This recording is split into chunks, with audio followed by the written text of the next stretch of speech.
Bueno, bienvenidos a The Roof Podcast, este podcast informal que normalmente hacemos todas las semanas, pero justamente esta vez no lo logramos por un tema técnico, que el cable se nos rompió y no sé qué otra cosa. En ese supuesto episodio iba a estar Vale, pero volvió a desaparecer, así que se transforma en la leyenda del podcast. Esperemos que el paciente aparezca, pero siempre digo lo mismo, así que debería dejar de decir.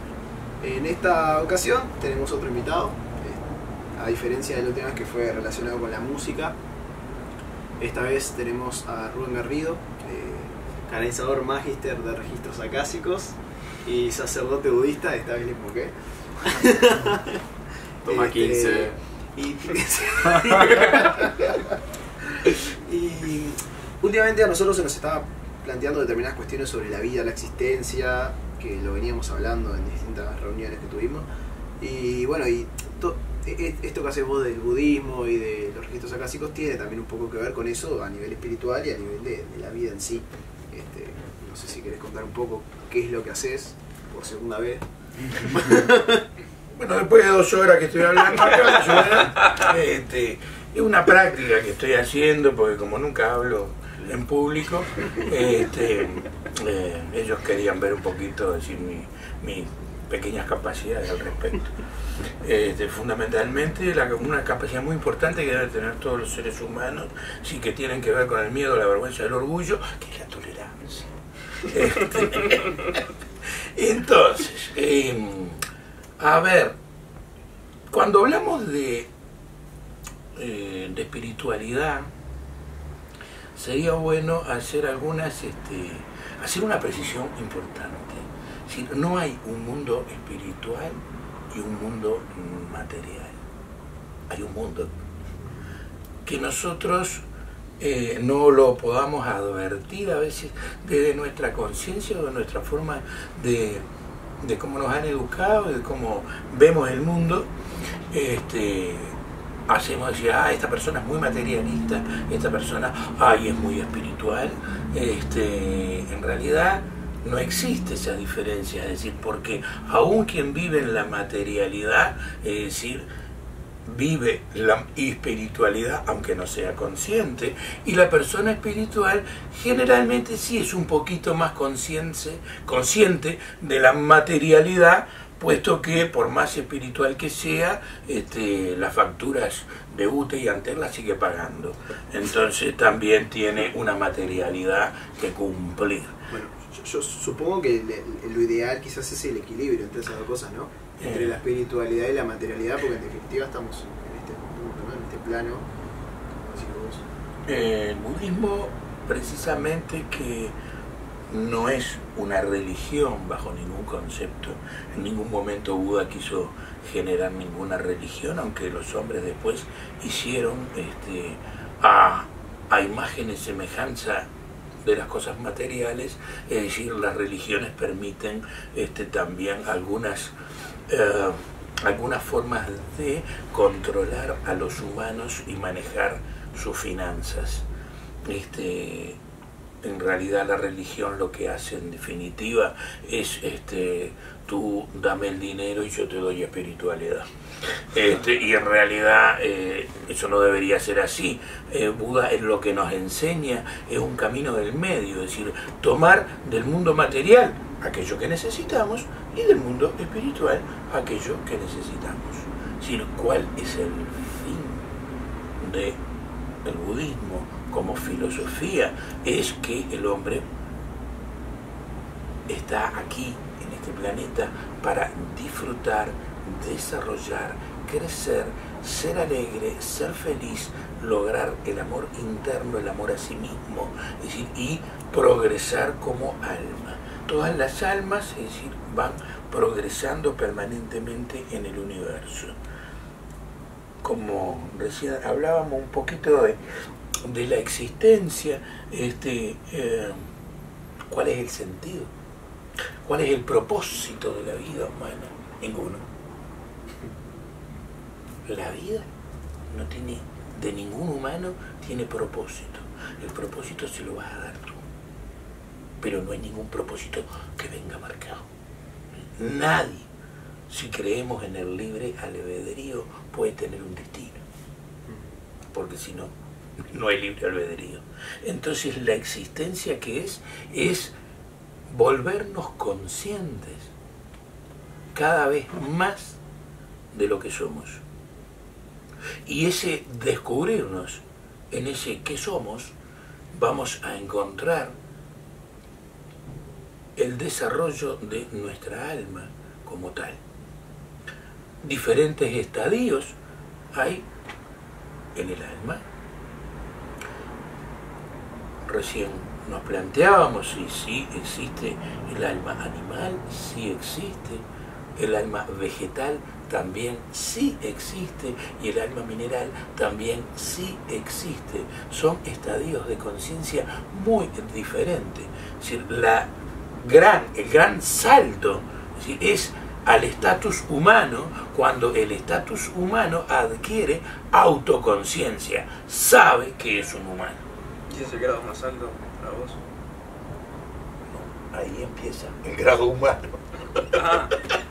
Ahí empieza el grado humano. ¿Cómo empezamos? ¿Y en qué niveles? Porque nos preguntamos, es decir, bueno, pero a ver, ¿y en qué nivel espiritual tenemos? Bueno, la majarría, el budismo majarría, es decir, y el budismo en general, admite unos 22 estados de conciencia en el alma humana, en el cual el primero, coincidentemente, se le llama primer nivel animal.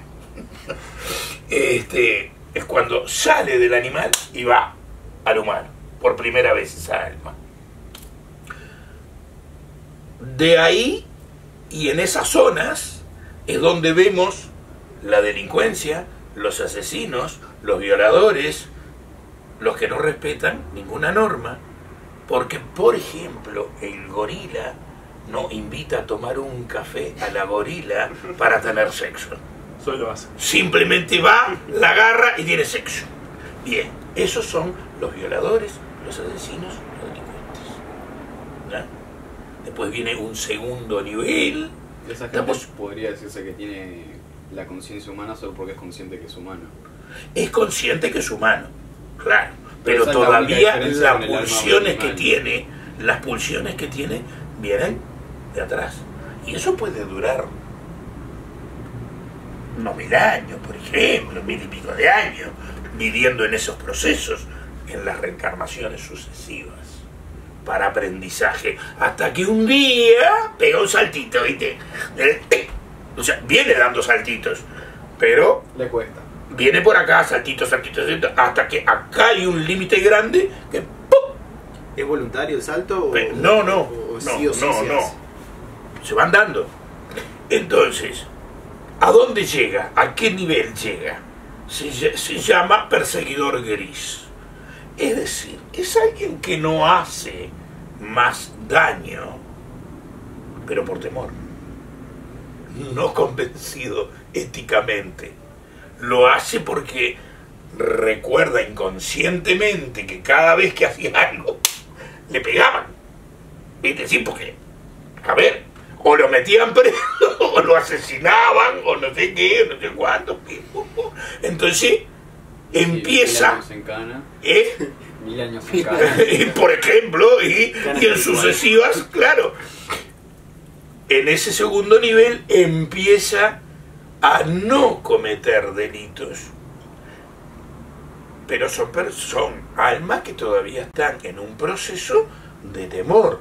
No lo hacen por miedo, no porque crean que esté bien. No llegaron todavía a pensar esto está bien o esto está mal. ¿Eh? ¿Hasta dónde se llega en ese proceso? El último, que es el avatar. Que no, como me decía, bueno, pero entonces el humano de azul ahí. Bueno, ¿qué es? Es el avatar. ¿Qué es el avatar? Es decir, es un individuo que ya cumplió con todos los procesos de aprendizaje que puede aprender un humano. Allí va a elegir qué hace. O sea, ¿hay un tope de aprendizaje? Sí. En este nivel. En este Claro, nivel. este nivel. En este nivel, en este plano. en este plano de cuarta dimensión, o sea, de cuarta y quinta dimensión que vivimos, es decir, tiene un tope. Es decir, hasta aquí, de aquí es muy difícil que aprenda algo más. Acá hay un tema interesante. ¿Qué puedo hacer? Y bueno, ahí puede elegir muchas cosas. Puede volver a enseñar. Puede continuar en otros planos. Acá hay un tema interesante, tema extraterrestres. ¿Crees que existen? Porque ahora dijiste nivel humano. Estamos hablando de esos animales, están por debajo del humano en eso cuestión escala, evolutiva. por decirlo de alguna manera. Sí, el desarrollo evolutivo del alma. Y fuera de los humanos, ¿existen otras especies en Sí. otros planetas, en otras cosas que son más evolucionadas? No necesariamente más, hay menos. También. Tanto como vamos como para menos. Claro. Sí, no podemos hablar. Sí. O sea, si hay vida en otros planetas también hay plantas Claro. y seres sin conciencia. Claro, Es decir, por eso, por supuesto. Es decir, pero sí, que haya otros planetas habitados, es sin duda que sí. Sería tan arrogante pensar que Somos somos el centro del universo. el centro del universo cuando nosotros en el universo no somos nada. ¿Viste? Somos ni siquiera una mota en el espacio. Entonces, sería muy arrogante pensar, y también bastante pelotudo el que creó el todo, lo todo, es decir, acá voy a poner una alma y en ningún lado más. Vamos a ver cómo se desarrollan acá. Bueno, el intento pasado lo dijiste, pero en este no. El tema de la creación, ¿cómo definís vos? Y también el tema budista, ¿cómo definen la creación? El tema de Nosotros, bueno, en primer lugar, utilizamos muy poco, excepto entre nosotros, la palabra Dios porque definimos muy bien a Dios. No es tema para acá de hacer una definición de Dios porque, como vos bien lo sabes, o sea, lleva algunas semanas la definición de cómo nosotros entendemos a Dios, porque no es un proceso intelectual, es intentar sentirlo. Lo acabamos de hablar con él. Es decir, en definitiva, y para hacerla un poquito más, lo más clarito, digo, en el universo, o mejor dicho, lo que existía era vacuidad. ¿Vacuidad qué es? Vacuidad, vacío.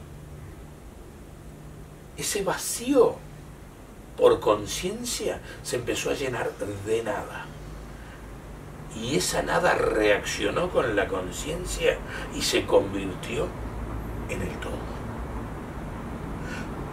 ¿A través de qué? No sabemos. ¿De qué? Y mucho menos por qué se le ocurrió. Es decir, pero es básicamente amor.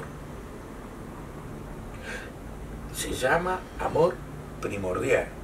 Es amor indefinido. No es amor a nada. Es justamente amor a la nada. Cuando le tengo amor a la nada, se produce el todo. Nosotros, los humanos, es muy difícil lograr el concepto o sentirlo. Porque el concepto me puedo imaginar lo que quiera. Es decir, la mente me puede imaginar cualquier cosa. Es decir, nosotros tenemos más que nada el amor incondicional. Lo más puro que tenemos es amor incondicional. Vos decís, por ejemplo, el amor a un hijo. Es incondicional. Que por supuesto tiene condiciones. Sos mi hijo. Por eso te quiero. Entonces no es incondicional. Nosotros decimos, tengo amor incondicional. Sí, porque no importa lo que haga, yo te voy a querer. ¿Es incondicional? No. Porque la condición para que yo te ame en forma incondicional es que sos mi hijo. Si no, no. Porque cuando yo pongo a mi hijo con otro acá y los pongo acá, no siento lo mismo. Este es mi hijo. Si yo logro algo un poquito más arriba, en mi conciencia, expansión de conciencia, que eso es en definitiva si hubiera un propósito de la vida, ese sería expandir la conciencia, entonces yo sentiría lo mismo por mi hijo que por este que está acá abajo, que no es mío. Si llego a sentir un atisbo de eso, se llama el principio de la iluminación. Es decir, cuando tengo un atisbo de eso, siento el todo. Ese es el amor primordial. ¿Y ese es el camino hacia la felicidad, como decías vos? ¿O es uno de los instrumentos para llegar a No necesariamente que llegues a sentir el amor indefinido provoque felicidad. La felicidad es un estado interior en el cual sentís que esa felicidad depende de vos. Y depende de que algunos paradigmas nuevos, quizás para el occidente, nuevos o diferentes, se conviertan en vos en emociones y en realidades internas, no en algo intelectual. O sea, que hoy lo decíamos, el amor a vos mismo, ¿verdad? Me amo. ¿No? La gente no se ama. La gente quiere que lo amen. Quiero que me ames. Hago cosas para que vos me aceptes. Y cuando vos me aceptás, yo siento que me querés. Y entonces me quiero. Hay alguien que está deprimido. Y vos le decís, pero bueno, a mí nadie me quiere. Que no me diga que no lo escuchaste. A mí nadie me quiere. No, pero yo soy tu hermano y te quiero. Sí, bueno, vos porque sos mi hermano. Pero aparte mamá te quiere. Bueno, aparte de mamá y vos. Pero, escuchame, no sé, la tía Josefina también te quiere. Bueno, aparte de la tía Josefina, mamá y vos, nadie me quiere. ¿Qué sucede aquí? Que esa persona, quien siente que no le quiere, esa persona quiere que la quiera. Yo quiero que fulanita me quiera. Y si esa fulanita no me quiere, nadie me quiere en el universo. Eso es lo que siento. Los demás me quieren. Entonces vivo, ¿por qué? Porque siento que para que yo sea feliz tengo que tener el amor de los demás. ¿No? Son vacíos que tengo a resolver. Cuando yo resuelvo esos vacíos realmente y los lleno de amor, entonces no parece muy soberbio o arrogante, no necesito a nadie. La madre no lo sabe. Dijo, yo no te necesito para vivir. Elegí vivir contigo. Que es muy distinto. Y eso eligió conmigo, por supuesto. Es decir, elegimos vivir. No te necesito. Y si te vas, para eso nos entrenamos. Me va a doler una semana. No, 6 meses ni un año. ¿Ah? Es decir, claro, o sea, nosotros no necesitamos del amor de nadie. El problema es que nos hacen creer eso.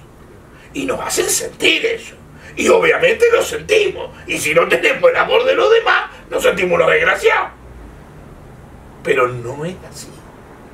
O no deberíamos sentirnos así. Por eso decimos siempre, compradores de amor. Nosotros somos compradores de amor. Andamos tratando de comprar amor por todos lados. Que me acepte esta, que me acepte el otro, que me acepte un amigo, que me acepte esta para ser mi novia, esta quiero que me acepte, porque necesito amor. Pasa algo muy diferente, entonces vos andás buscando amor por todos lados. ¿Y qué pasa con los demás? El problema es que los demás también andan buscando lo mismo. Andan buscando amor. Y entonces, a veces, como vos buscás y yo también busco, no nos encontramos. Porque vos tenés una lista de prioridades de las cosas que tu pareja tiene que tener y los demás tienen una listita. Yo se los digo a veces en los tratamientos personales, vos tenés la listita, a ver, 1,90, morocho, buenos músculos, ojos verdes, que haga la comida, que cocine, que limpie, que no... Vos no querés un ser humano. Vos querés una expectativa que tenés. Eso no vas a encontrar el amor. Muy diferente sucede cuando vos empezás a llenar esos vacíos, empezás a amarte a vos mismo y entonces de pronto sale el vendedor. Vendo. Cuando vendés amor, la fila te está esperando siempre. No será capaz que en toda esa fila esté todas tus expectativas, no digo que estén, pero están. Bueno, ¿y cómo? Como decís vos, ¿cómo llega a eso? Porque una Bueno, cosa es decirlo y pensarlo y otra cosa es realmente... Esto, para pasar a ese proceso, es decir, es que empezamos a trabajar, por ejemplo, las máscaras del ego. ¿Ah? O sea, empezamos a eliminar, a trabajar nuestros miedos, nuestras vergüenzas, nuestro orgullo, nuestros sentimientos de abandono, las manipulaciones. Es decir, empezamos a vivir una vida responsable, en la cual yo me hago responsable. En cuanto yo me hago responsable, es decir, me amo, me perdono. Cuando me amo, me transformo. No compro sufrimiento ajeno, porque nosotros creemos que si él se rompe un dedo y yo vengo acá y lloro 2 horas con él y digo, qué amigo, no sabes lo bueno, no somos 2 pelotudos llorando. ¿Ah? O sea, el sufrimiento, el dolor es una realidad, dice Buda, porque si te pegaste en el dedo te va a doler. El sufrimiento que tenés es opcional. Eso es la opción. La opción es dejar de sufrir por ese dolor. El dolor lo tengo y me tomaré el Ibupirac o lo que sea. Estoy haciendo propaganda con vos. Sí, lo que pasa es que aquella me dijo, la Natalia me dijo, mete ahí. Nos tiran unos pesos. Pero ¿cómo es esto que se puede optar el sufrimiento de un Claro, dolor? No sentir todo el A ver, ¿a usted duele? Sí. Bien, ¿por qué tenés que estar 2 semanas, más allá de que te duela, contándole a todo el mundo? Qué horrible y qué espantoso lo que me pasó, fíjate. Y ahora que no puedo estudiar porque no pude ir, porque el dedo, porque... No, pero eso es una excusa. O sea, eso, no, Eso eso es es excusa. Estás Eso es haciendo un sufrimiento. drama Claro. del Claro. sufrimiento para que los demás te quieran. Claro, sí, pero yo lo que me refiero es el dolor que causa, el sufrimiento que causa el dolor. El, do- Físicamente. Físicamente, claro. el dolor es dolor. Claro. Es dolor. No hay sufrimiento. Es dolor. El sufrimiento es emocional. O sea, El dolor es físico, mijo. El Sí, me sufrimiento duele siempre- este dedo, me duele la puta. Yo no voy a decir, soy budista, no me duele el dedo. No tengo quebrado, no me duele. te duele, o sea, te duele tener físico, me pero sufre duele. tu plano. Pero lo que no estoy es diciendo, ay, no saben, tengo este dedo roto. Ay, yo les voy a contar. Y paso 3 horas contándole cómo me rompí el dedo. ¿Y para qué? Eso es vivir el sufrimiento. Comprar sufrimiento ajeno. Entonces, yo te escucho. En cambio, yo de escuchar te decir, ¿sabes qué? Eso es sufrimiento. Estamos 24. Y yo no me interesa tu sufrimiento ajeno. Es sufrimiento ajeno. ¿Qué puedo hacer por vos? Sí, no podés caminar, estás con la pata para arriba. ¿Querés que te haga un mandado? Te hago un mandado. Pero no alimento tu sufrimiento. Porque si alimento tu sufrimiento, lo que hago en realidad es meterte más todavía abajo del agua. Para que te sigas ahogando en tu sufrimiento. Bueno, con este tema... Me pasa algo, por ejemplo, con algo que se rompió en tu casa. Me rayaste el auto. Miro el auto, está rayado. ¡Wow! ¿Qué pasa? 3 días contándolo. Una semana con... No sabés lo que me pasó cuando fui a tal lado, me rayó. No, se rayó. ¿Alguien lo vio? No, algún día lo arreglaré. Ya está. Ahí ya tiene que terminar el sufrimiento. Sí. No, que con este tema picante la dejamos por acá, hacemos una pausa y ahora volvemos. Bueno, volvimos, y ahora Canepa tiene una pregunta picante ahí. Sí, el F. Algo que omitimos y algo principal para arrancar es cómo fue tu llegada al mundo del budismo, cómo si alguien te introdujo, fue algo una inquietud de decir, el budismo no puede ser, no sé, puede ser interesante por lo que tengo entendido y no sé, como que leíste más, te informaste más, es como que te gustó la idea de historia. Nada más del budismo. Sí, un poquito más complejo que eso, ¿no?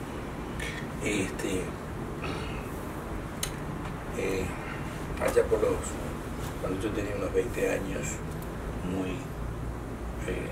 no creía en nada, absolutamente nada. Ateo, así. Del mundo espiritual, sí. No digo ateo porque los ateos en realidad creen en un montón de cosas, pero por eso no creía en nada. Es decir, los ateos siempre creen en un montón de cosas que se autoengañan. Pero yo realmente era así. Un día pasé por una librería y me compré un librito que marcó mi vida para siempre. Porque venían una serie de ejercicios de meditación. No sé si me preguntás por qué lo compré, no sé. Compré. Porque sí. Te rayó y que ya fue. Porque sí. Ahí va. Empecé a hacer algunos ejercicios y me asusté bastante porque empezaron a pasarme una serie de experiencias. De la cual tampoco me animaba mucho a contarlas, ¿viste? Porque capaz que esto iba a terminar en un psiquiátrico. Entonces, por suerte tuve un amigo que hacía meditación con un maestro. Perdón, ¿cómo se llamaba el libro? No nos patrocina, igual. Es un libro de Mir Shemesh que se llama Meditación. Y bueno, empecé a hacer unos ejercicios, empecé a proyectar mi conciencia en la pared, entonces veía como si fuera en dibujito animado, así como lo veía en la pared, es decir, lo que es una meditación. Eso generalmente se demora unos años en hacer. Bueno, yo lo hice en 2 semanas, entonces obviamente el susto fue gigantesco. Fui a hablar con este muchacho, me mandó a la casa de este hombre, o sea, lo conecté, pues estaba preocupado. Me enseñó una técnica de meditación y me dijo, bueno, venga dentro de 6 meses. Practiqué todos los días, venga dentro de 6 meses. No, pero yo... ¿Cómo? ¿Y solo? Solo. Todos los días. 15 minutos de mañana, 15 minutos de tarde. Bien. Y la verdad, lo hice. Allá como a los 6 meses, por suerte me conecté vuelta con él. Me pasaron un montón de cosas en todo ese periodo en el cual medité, pero bueno, por lo menos estaba tranquilo de que era un loco controlado. O sea que tenía control de alguien que me había enseñado esa técnica.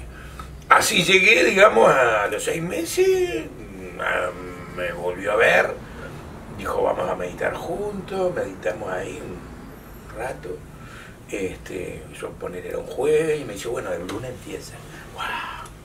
Al fin el lunes empieza, dice, sí, ya tiene su grupo, dice, usted le va a enseñar a ese grupo.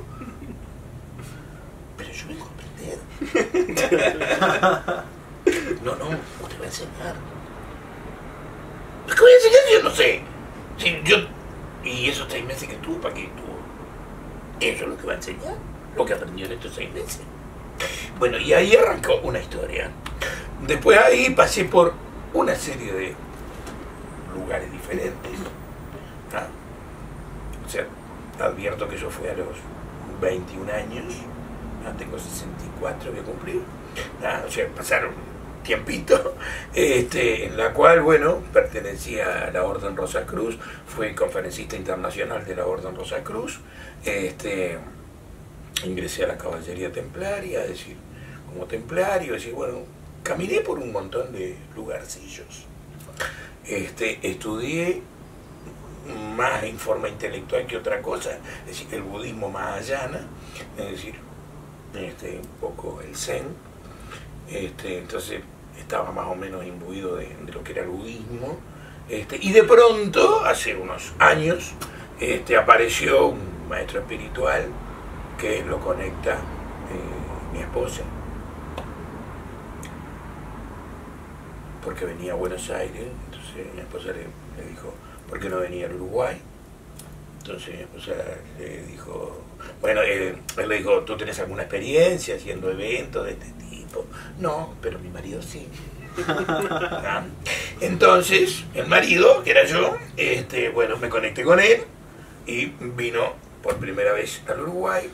Entonces me dio toda una serie de prácticas, es decir, y ahí me pasé de profesor de budismo a sacerdote budista, por los conocimientos que yo tenía previos, que no los hice con él, pero lo tenía. O sea, me hizo toda una serie de pruebas y bueno. Y a partir de ahí, o sea, bueno, ingreso, digamos, a lo que es hoy el budismo Maharya, una corriente de budismo muy libre, o sea, ¿por qué me atrajo tanto? Digo, porque no es una religión, se trabaja como filosofía, no mantiene un libre albedrío total, no exige nada, ¿no? Mejor dicho, el que te exigís si querés algo sos vos, pero vos mismo, no con alguien que le tenga que demostrar nada a nadie, ¿viste? Bueno, y así es como ingresé, digamos, a budismo Maharya. O sea, me interesó mucho, o sea, toda la filosofía coincidía con mucho conocimiento que yo había tenido por otro lado. Digo, yo que sé, en la Orden Rosacruz yo había estudiado budismo, o sea, había estudiado toda una serie de filosofías antiguas, de Egipto, ¿no? Como que todo se combinaba y se sincronizaba, y entonces, bueno, llegué a que esto era una manera que yo no había experimentado, obviamente, es decir, de hacer un desarrollo espiritual. Y bueno, y así lo hice. Y bueno, y así ingresé, digo, bueno, ahí hoy, digo, no hago un esfuerzo tampoco de publicidad de lo que yo hago, digo, una vez al año viene este maestro espiritual, y bueno, lo asistimos para que dé sus seminarios y no sé qué, y bueno, y a su vez, es decir, yo sí estuve tomando, o sea, porque el budismo Maharya tiene en México una universidad donde enseña integración emocional, ¿ah? Y eso tiene 4 niveles, ¿ah? 4 niveles de enseñanza, o sea que son unos 3 años y medio que te lleva a hacer eso. Hoy estoy haciendo un anexo que se llama Relaciones de Parejas. Bueno, una pregunta que yo tenía medio pensada era, vos te identificás por el tema del budismo y por los registros acásicos. ¿Qué son los registros acásicos y cómo se relacionan con el budismo, si es que hay una relación? Bueno, a ver, los registros acásicos no es que se relacionen en sí con el budismo. Es decir, los registros acásicos, hay muchos conceptos erróneos sobre el tema. Cuando alguien dice, me quiero hacer una lectura de registros acásicos, si la gente cree que se va a tirar las cartas para acordar el futuro, para ver el futuro, para darle, bueno, y eso no tiene nada que ver. De hecho, el futuro no existe. Así que difícilmente alguien, quien se tira las cartas para verse el futuro, le están vendiendo cualquier historia. Es decir, el futuro no existe, porque si el futuro existiera, no existiría el libre albedrío. Lo que sí hay son potencialidades. Es decir, a ver, si tú estás estudiando abogacía e ingeniería, en el futuro yo Me podés leer el futuro y en tus potencialidades está ser abogado o ingeniero. ¿Podrá llegar o no? No sé. Pero están tus potencialidades. No estudio absolutamente nada. Solamente hice primaria. ¿Cuál es mi futuro? En tus potencialidades es limpiar bastante. Esa es la realidad. Son las potencialidades que tenemos y cada uno las tiene de distintas maneras. Los registros acásicos es una conexión. Leerse los registros acásicos. ¿Qué es Akasha? Akasha es la memoria del alma universal. O sea, Akasha es el lugar donde tu alma tiene registrado todo el proceso álmico que ha hecho hasta hoy vos aquí en la Tierra. ¿Para qué sirve? En determinado momento en tu vida quizás tenés que tomar decisiones. Y las decisiones que obviamente tenés para tomar en el mundo así profano y material que vivimos son opciones que solamente es porque por lo que estudiaste, por lo que esto, por lo que trabajás o por lo que son tus padres o lo que... ¿no? En cambio, tu alma tiene algo para decirte. Porque tu alma sabe más que vos, no hay ninguna duda. La experiencia que tiene quizás es de miles de años. ¿No? Entonces, tu alma siempre te impele a hacer cosas. ¿No? Lo que pasa es y te da pistas, pero a veces no las vemos. No estamos capacitados para verlas. Ir a leerse con alguien medianamente serio, porque hay de todo, medianamente serio, es sacar una fotografía de el estado actual de tu evolución y qué necesita tu alma para seguir evolucionando. Eso es leerse los registros acásicos. No es ir a mirarse como la gente habla de la regresión a vidas pasadas, de que fui allá y que fui allá y que fui allá. No sirve para nada verse. Porque, a ver, estamos evolucionando, ¿no? Estamos en un proceso evolutivo. O sea que vos, cuando te ves para atrás, ¿qué ves? Ves algo peor. La verdad, eras peor ser humano. ¿De qué te sirve verte así? De nada. Lo que sucede a veces en una lectura de registro acásico es que vos, por ejemplo, podés manifestar, porque vos vas con 7, 8 preguntas, decir que son importantes para vos definir, y entre ellas, por ejemplo, decir, bueno, yo le tengo miedo a, no sé, al mar. Y entonces vos ahí, quizás, es decir, la contestación de tu alma es decir, sí, ¿sabes lo que pasa? En el 1544 ibas en el barco y te metieron una soga y te ahogaron.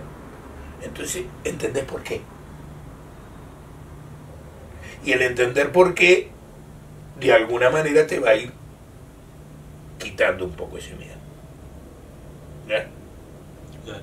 Y si haces integración emocional y vas al miedo al agua, entonces cada vez vas a tener menos miedo. ¿Y vos podés hacer esas lecturas acásicas? Claro. Entonces, no es que yo pueda, hay mucha gente que puede. Hay cursos para que se hacen. Yo enseño incluso a personas a hacerlo. Ahora igual al final tiramos. A hacer la propaganda. Claro, pasé un poco de propaganda. Entonces, pero el registro acásico no es más que eso. Es la conexión entre el alma del lector con el observado, vos que venís como cliente, digamos, es decir, bueno, hay una conexión, se hace a través de pequeñas cosas, se hace una conexión Es decir, y entonces esa conexión genera, es decir, en el que interpreta una serie de imágenes, una serie de cosas, es decir, que se las va diciendo al otro en respuesta a sus preguntas. ¿Cómo funciona eso? Eso funciona a través del hipotálamo, que se comunica con la glándula pineal y desde allí generan, es decir, una serie de imágenes que tú las interpretas como imágenes o sencillamente un proceso de respuesta. Por eso a veces nos cuesta, quien empieza a hacer esto, dice, pero soy yo el que se lo digo. Y sí, no va a venir ningún negrito de atrás, es decir, que te diga, decite. No, así no funciona.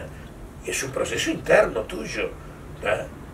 Pero hay cosas que decís que yo siempre le pido a la persona que asevere o no lo que estoy diciendo, porque yo de repente estoy diciendo cosas que vos hiciste una pregunta y colateralmente empiezo a decirte cosas que yo no puedo saber.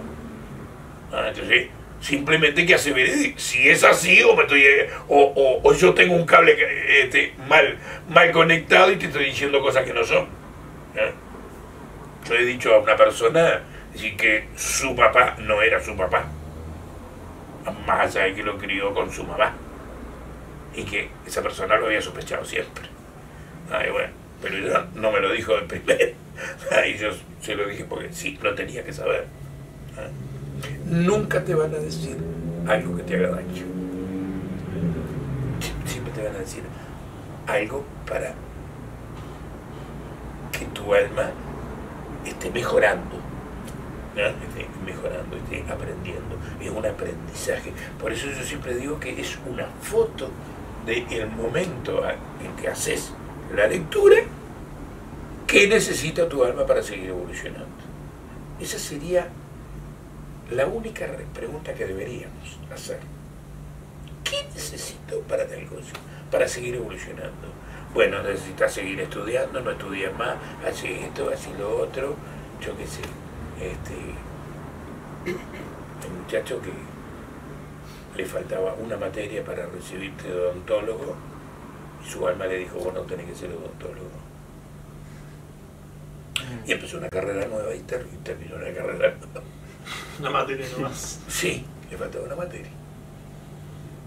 Pero él sentía que no lo podía dar, y no se daba cuenta ni por qué. Y no era esa su vocación realmente. A través de la lectura vio su vocación verdadera y hizo la otra carrera así, ¿viste? Como que de golpe, ¿viste? En 3 años terminó su carrera. Entonces, así como funciona. ¿Cómo se casa esto con el budismo? Bueno, no es que se case o no se case. Los registros acásicos son un procedimiento o un protocolo para conectarte con el alma del otro. Es un camino.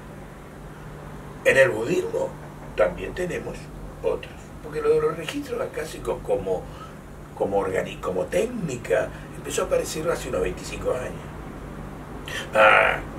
Akasha, el conectarse con el alma del otro, existe hace 5.000 años. Y los budistas ya lo sabían hacer. O sea que también se puede hacer sin llegar a ese protocolo. Se puede hacer igual. Bueno, yo tengo 2 preguntitas más. No sé si alguno tiene alguna. Lo vinieron a buscar. Andan sirena por ahí. Primero que todo, algo que se debe haber preguntado a mucha gente, ¿qué es ese rosario que tenés vos ahí budista en el cuello? Esto se llama mala, que son los malas, es decir, es 108 cuentas, 108 porque es un número muy antiguo, es decir, de repetición. Son 108 dentro del hinduismo, incluso son los grandes periodos del universo, ¿no? Bueno, entonces, ¿para qué se usa? Esto simplemente es un contador. Cuenta. ¿Para qué? Para repetir mantras. ¿Qué son los mantras? Los mantras es un grupo de palabras que dice algo, que tiene una intención y que se va cargando en cada uno de nosotros, y esto lo usamos como contador, ¿no? Es decir, yo qué sé, el mantra de la paz es Om Shanti Shanti Shanti, entonces se carga, se recita, y una carga significa hacerlo, por ejemplo, durante 12 días, 9 veces al día, o sea, llegar a 1008 cuentas, ¿no? Entonces, eso se llama una carga entera de mantra, que se supone que hace en vos también un efecto psíquico, es decir, esa repetición permanente genera ese estado, ¿no? Por ejemplo, los tibetanos, es decir, usan Om Mani Padme Hum, ¿no? Es decir, si vas al Tíbet lo vas a escuchar por todos lados, ¿no? El Om Mani Padme Hum, es decir, que es el mantra de la compasión, ¿no? Entonces, Om Mani Padme Hum, Om Mani Padme Hum, Om Mani Padme Hum, y eso genera, es una forma de meditar, es una forma de meditación, y es una forma de que, por supuesto que tenés que saber lo que decís. Se dice en sánscrito, ¿por qué? Porque hace 5000 años que se hacen en sánscrito. Y entonces, pero tenés que saber lo que estás diciendo. No es repetir algo porque me dijo el maestro espiritual que hay que repetirlo. No, estás diciendo algo, ¿no? O sea, en Om Shanti Shanti Shanti estás diciendo, si Om es el universo, paz, paz, paz, paz, paz, paz. Eso es lo que estás diciendo con cada vez. Shanti es paz, ¿no? Anuya es perdón, ¿no? Om Anuya, Anuya, Anuya, Om Anuya, Anuya, Anuya, Anuya, que venga el perdón, siento el perdón, me siento perdonado, quiero perdonarme por todo esto que me está funcionando malo, que me funciona malo, que hice malo, que me arrepiento y no sé qué. Bueno, me perdono por haber sentido esto. Entonces, Anuya, Anuya, Anuya. Es decir, eso son cargas que haces y se hace a través de esto, ¿no? A ver, esto queda cargado también con esa energía, no deja de ser energía, ¿verdad? Y si lo perdes no te morís, ¿viste? Porque hay gente que cuando está aprendiendo esto, que se cree que si perdió mala, perdió el amuleto de la suerte y se va a morir. No, sí, se te perdió, comprate uno nuevo y no jodas. Y volverlo a cargar, ahí sí te jodiste, porque lo vas a tener que cargar de vuelta de nuevo, ¿verdad? Pero la carga, en definitiva, energética, está en vos. Porque lo hace para vos, no para unas cuentitas. Tenés como respaldado si lo perdés. Tenés como que respaldado. Tenés el respaldo es tuyo. Claro, no existe, ¿viste? Yo de esto tengo varios aparte. Porque cuando se empiezan los primeros niveles, es decir, se hace con semillas, después se hace con madera. Es decir, y yo uso de madera porque me resulta re práctico, y después en el otro nivel ya se hace con cristales. Yo tengo el de cristal, el otro de cristal. Pero este es el guerrero, me encanta. Bueno, y la última pregunta que tenía era más una comparación que otra cosa. Hoy por hoy está muy instaurado en la sociedad el tema de los psicólogos y de ir a los psicólogos, ¿no? Está mandando al psicólogo. No. Digo que por hoy está como muy instaurado eso de buscar soluciones a los problemas, y los psicólogos parecen como una solución ante la sociedad, porque la gente va. Es mucho más común decir voy al psicólogo que voy a un maestro espiritual, por ejemplo. Por lo menos en nuestro país, en otros lugares no. ¿Vos ves alguna forma de conjunción entre la psicología y el budismo o todo esto espiritual? Para futuro, para mejorar y para unir las dos cosas. Yo creo que sí, nosotros que somos terapeutas emocionales, sacerdotes budistas, es decir, y que hicimos todos los niveles en la universidad, somos terapeutas emocionales, no tenemos título de psicólogo, somos terapeutas emocionales. Yo creo que hay corrientes de psicología que se acercan bastante a lo que es la integración emocional, que nosotros consideramos que es lo mejor. ¿Por qué? porque es rápida, es efectiva y es de la más rápida, ¿viste? O sea, lo que se ha probado, yo que sé, los ataques de pánico, la gente demora prácticamente un año cuando va a un psicólogo y nosotros a veces lo resolvemos en 2 meses. Bueno, entonces consideramos que puede ser muy efectivo, ¿ya? Ahora, hay muchas corrientes de psicología que no son las más tradicionales, en las cuales creo que también se avanzó mucho, ¿no? O sea, toda la psicología conductual, creo que se ha acercado bastante a algo mejor. Es decir, lo que pasa es que el tema, cuidado, de maestro espiritual y de terapeuta emocional son 2 cosas diferentes, ¿no? O sea, hay maestros espirituales del jainismo, hay maestros espirituales del hinduismo, hay maestros espirituales de, no sé, del judaísmo. Es decir, maestros espirituales, o sea, que se consideren maestros espirituales, mucho. Eso no quiere decir que sepan algo de, algunos sepan algo de psicología o de terapia. Claro, no, yo digo combinar la cercanía con la sociedad que tiene la psicología de por hoy con la eficiencia de todo esto que venimos hablando. Lo que pasa es que en todo ello hay algunos conflictos de los cuales ya hablaba Wayne Dyer, el psiquiatra norteamericano. Es decir, ya hablaba de los conflictos incluso materiales que hay al respecto. Es decir, Wayne Dyer tenía una serie de técnicas en la cual resolvía muchos problemas terapéuticos en gran velocidad. Y el ser lento, para mí es muy buen negocio. Claro. Cobro mucha terapia. Sí, sí, sí. Y eso, confesado por un psiquiatra. O sea, totalmente. O sea, si yo hago una terapia a alguien, o sea, y le demora 1 año, a 1 vez por semana, y bueno, no sé, ¿viste? Tengo 200 consultas que me pagan. Sí. En cambio, si yo hago una terapia emocional, como hacemos en integración emocional, que muchas veces, y en el 50% de los casos las hacemos gratis, y en un 50% cobramos, es decir, pero lo hacemos en un tiempo mucho más récord, y bueno, no es tan buen negocio. No nos olvidemos que quien, decía Osho, que quien se recibe en la universidad, es decir, en la universidad lo que te enseña es a ser un mejor explotador. Explotar con título, y claro, le pagas al profesional. Sos un explotador en última instancia de otro ser humano que tiene una necesidad.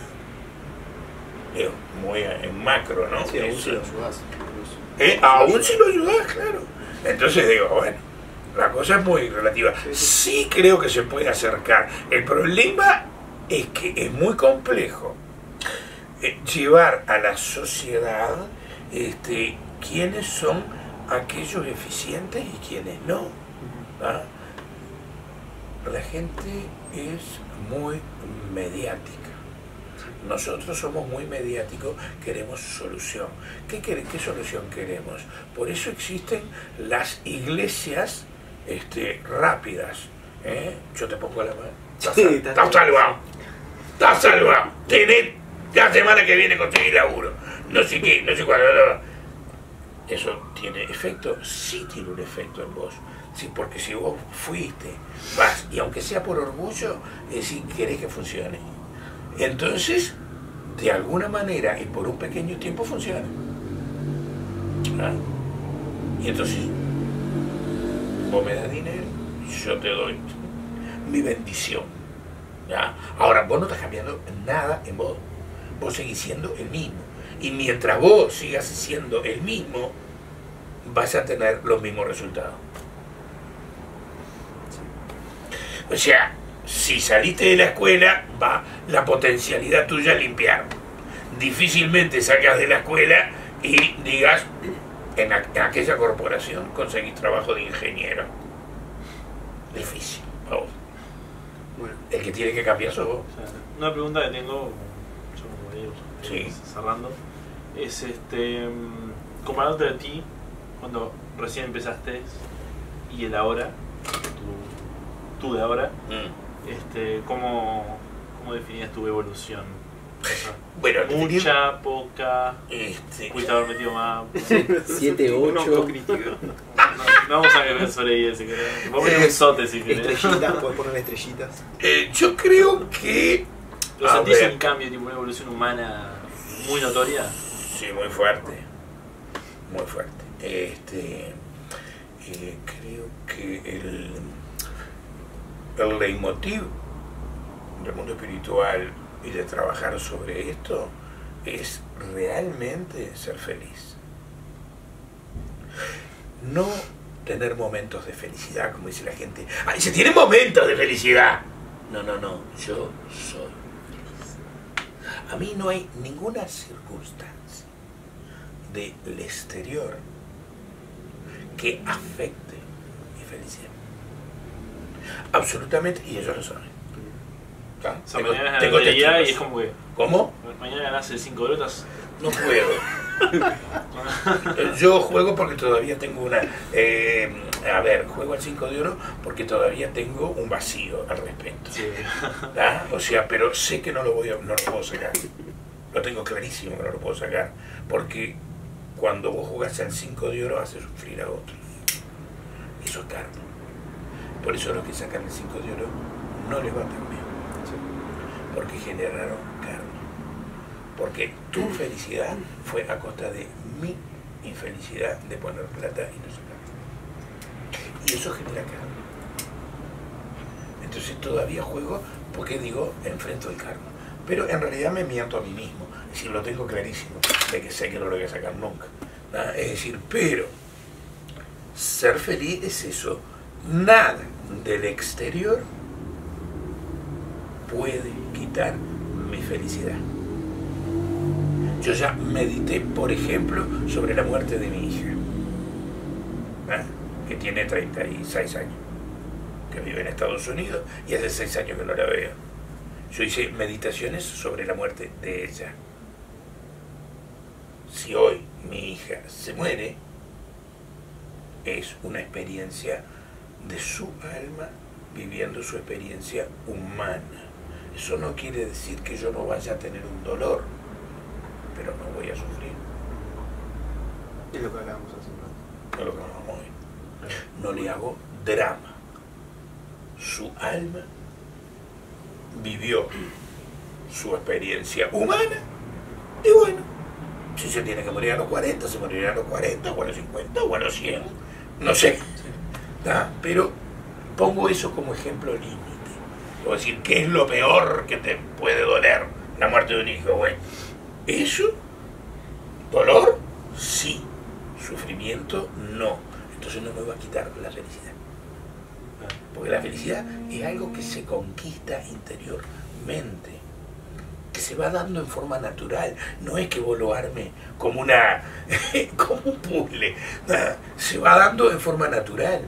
En la medida que vos sentís que te amás, ingresás de lo intelectual al mundo emocional.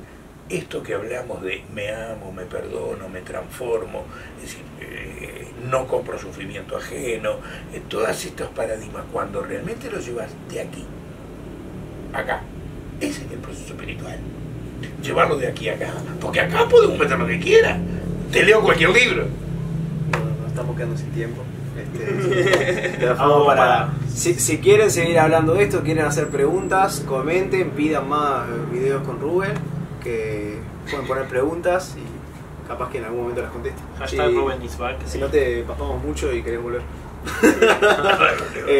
Te pueden encontrar en Facebook, vamos a dejar igual abajo links y contacto. Ruben.garrido.16503 es mi Facebook. Ponemos link por la duda. Lo ponemos porque está difícil. Sí, va a ser más fácil poner un link. Bueno, espero que les haya gustado y nos estamos viendo en la siguiente edición. Muchas gracias por venir. Muchas gracias. Sí, muy interesante. Gracias a ustedes. Como fue toda una experiencia poder hablar frente a una cámara. Nos vemos.